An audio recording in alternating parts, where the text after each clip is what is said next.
verdade, assim, a gente busca sempre fazer um trabalho em conformidade com as famílias, né? E explicar a nossa função aqui dentro.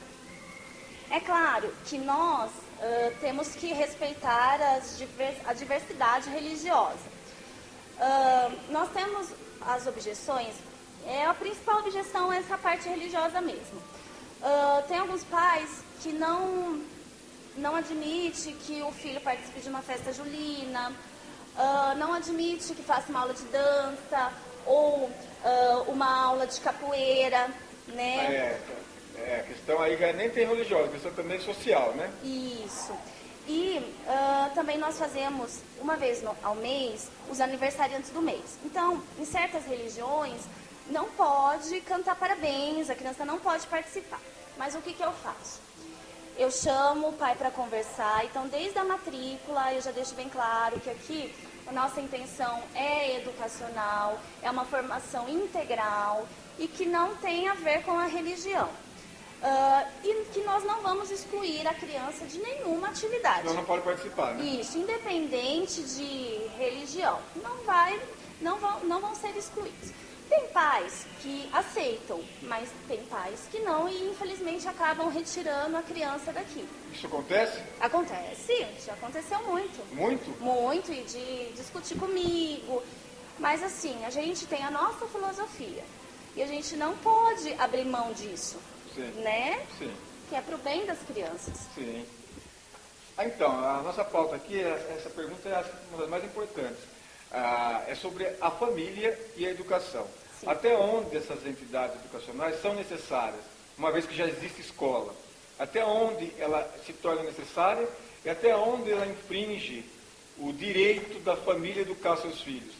A educação vem de berço ou a educação ela tem que ser obtida de outras maneiras, como essa, por exemplo, que na escola ou em casa você não aprende educação, e até mesmo às vezes na escola você também não aprende. Uhum. Então teria uma entidade que oferece educação, mas como é que você lida com essa questão? Como é que funciona? Fala sobre isso. Sim, a educação vem de berço. Isso é indiscutível. Em primeiro lugar está a educação da família, né? A família é primordial. O que acontece? A gente entra e nós, como instituição educacional, a escola também, nós somos o complemento da família, né? Não vamos substituir o papel da família. E essa questão de reeducar, o que acontece? Em alguns casos é necessário, porque casos de crianças que vêm de uma vulnerabilidade social, de uma situação de risco, né, que a gente chama. Então aí a instituição entra no sentido de reeducar para os valores da sociedade, para se viver bem em sociedade. Então é nesse sentido, a gente não substitui a família, tá? A gente complementa a família, tá? De forma alguma a gente vai substituir. E dando uma encorpada nessa pergunta, essa pergunta talvez seja um pouco delicada, mas acho que faz parte. Você poderia dizer para a gente que os alunos que vêm aqui, existem alguns casos de a chamada falta de educação familiar? Sim, existe, com certeza, existe. E aí cabe a gente bater sempre na mesma tecla, ensinar, né, você viver, as crianças viverem em sociedade, né, o respeito, o trabalho mútuo, né, inclusive a gente trabalha uma vez, todo ano com um tema, né, direcionado para os valores, né. A gente está falando aqui sobre a pauta que é a família, sobre os valores da família. Isso. Na educação dos filhos e das entidades, dos órgãos que são educacionais. Exatamente. Bom, você conhece o programa, está conhecendo o programa É Nós, e nós temos o intuito de estimular o interesse pela educação através da competição entre alunos e marmanjos também, né, como a gente quiser, de crianças. Então, o que acontece? Esse projeto, na verdade, ele se dá por várias correntes aí antropológicas, mas não vamos ficar falando para não se tornar meio maçante a entrevista. O que você acha dessa ideia da competição entre alunos do programa É Nós e, inclusive, nós convidamos aqui a escola da ASP para participar do nosso quiz de perguntas e respostas. E queria saber o que você acha disso, como você discorre sobre isso. Esse programa, né, quando eu tomei conhecimento do programa, eu achei uma bela de uma sacada. Porque hoje, qual é a realidade do estudante? Ele não gosta de ir na escola. Isso não é meu senso comum, é o que eu vivo. Então, os alunos, eles reclamam constantemente de que tem que ir na escola, porque a professora é chata, enfim, inúmeros motivos. E nós, na nossa rotina, nós fazemos o agradecimento antes de começar as atividades. E quando não tem aula, a maioria agradece, muito obrigada, porque hoje não vai ter aula. Desinteresse. E festeja, nossa, então é assim, é triste ver isso. Mas por quê?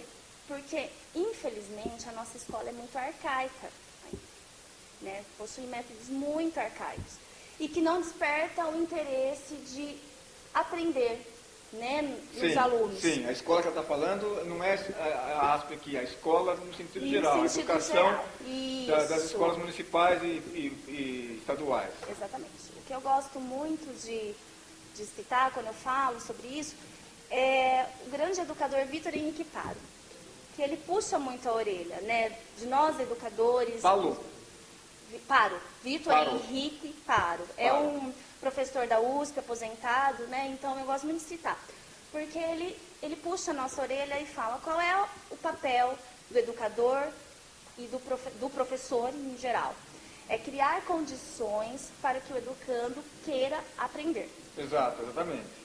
E aí entra o programa, porque essas competições, né, são condições para que o aluno queira aprender. São. Né? A gente tem que lidar com o interesse. Isso. Também não pode, tem até um quadro no programa que é lá no celular, também não pode ficar toda hora, porque aí causa um desinteresse, mas uma hora ter uma recriação, eu acho que seria da parte interessante. lúdica, com certeza. Então é isso. Esse programa é uma boa sacada, né, para despertar esse interesse nos alunos de aprender. Tá, eu estou falando com a Lívia aqui e essa pergunta tem alguma parte não da entidade em si, da ASP. Qual é uma parte, é até engraçado uma professora falar isso, ela citou professora chata, né? Mas qual a parte chata disso tudo? Se tem alguma parte chata, qual que é? Então, na verdade, a gente vê muito essa questão da estrutura mesmo, que ainda a ASP precisa crescer muito, né, na estrutura. A gente gostaria muito de dividir as oficinas por idade, porque a gente não consegue ainda, né? Então, os alunos pequenos de 6 anos tem que fazer aula com os de 12, às vezes tem atividades que não... Por falta de espaço? Por falta de espaço, né? Então, nós, é um limitante, né? Isso. Então, assim, a verba que a gente recebe, infelizmente, ainda não é suficiente para isso. Né? Para então, precisaria de uma verba maior para a gente ampliar isso, né? Dividir as atividades de uma forma, né, que não... A gente vai passar aqui na ASP e vai mostrar um pouquinho do local aqui para quem está assistindo.